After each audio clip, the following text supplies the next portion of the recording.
Mahigit 70 suspect sa iba't ibang krimen ang naaresto ng PNP Laguna sa kanilang operasyon simula kahapon. Kabilang sa mga naaresto ang suspect sa pagpatay sa isang indigenous leader sa Aklan noong nakaraang taon. Mula sa Santa Cruz, Laguna, makibalita tayo live kay Jay Sabale. Jay.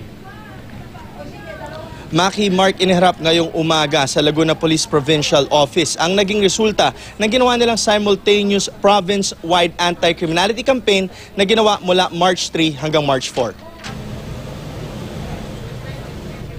Sabay-sabay ang ginawang pagkilos ng PNP Laguna laban sa mga most wanted criminals at mga criminal elements sa lalawigan.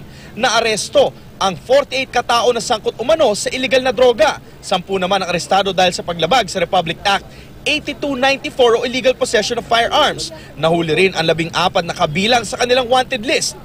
Kabilang sa mga nahuli ang suspect sa pagpatay sa indigenous leaders sa Aklan na si Dexter Dagohoy Condes na nangyari noong February 22, 2013. Natunton siya sa tirahan ng kanyang ina sa Barangay Palasan, Santa Cruz, Laguna. Hindi naman daw ito nanlaban at agad sumama sa mga otoridad.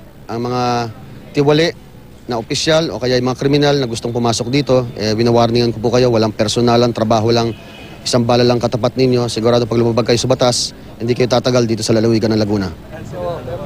At yan ang latest mula dito sa Laguna. Balik sa inyo, Maki Mark. Maraming salamat sa iyo, Jay Sabale.